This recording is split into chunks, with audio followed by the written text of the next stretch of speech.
నేను గత 5 సంవత్సరాలు నేను ఒక వ్యాఖ్యాతగా వ్యవహరించాను. నేను చాలా సినిమా ఫంక్షన్లు నేను హోస్ట్ చేశాను. కానీ ఏ సినిమా ఫంక్షన్ లోనూ కూడా 23 అనే నెంబర్ నేను ఎక్కడ వాడలా. నాకు తెలిసి ఎవరు వాడలా. కానీ ఈ రోజున ఏమైపోయిందంటే ఒక్కొక్కళ్ళకి వెటకారం అయిపోయింది. ఏమవుతుందిలే, ఏం చేస్తారులే అని చూసుకుంటున్నారు. కానీ ఈ రోజున కాకపోతే ఇక్కడ ఒక విషయం చెప్పాలనుకుంటున్నా నేను, వీళ్ళు చేసేటువంటి వెటకారపు మాటలకి, వీళ్ళు మాట్లాడేటువంటి ఆ వాగుడికి పాపం 100 మంది పనిచేసినటువంటి ఆ సినిమా చచ్చిపోతుంది. అది తప్పు కదా.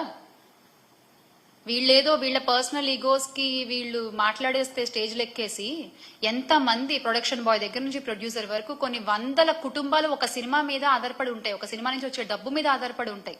వాళ్ళందరూ ఎంత ఇబ్బంది కూడా అవుతున్నారు. ఒక సినిమా చచ్చిపోతోంది వీళ్ళు మాట్లాడే ఒక 2 లైన్ల మాటల వల్ల.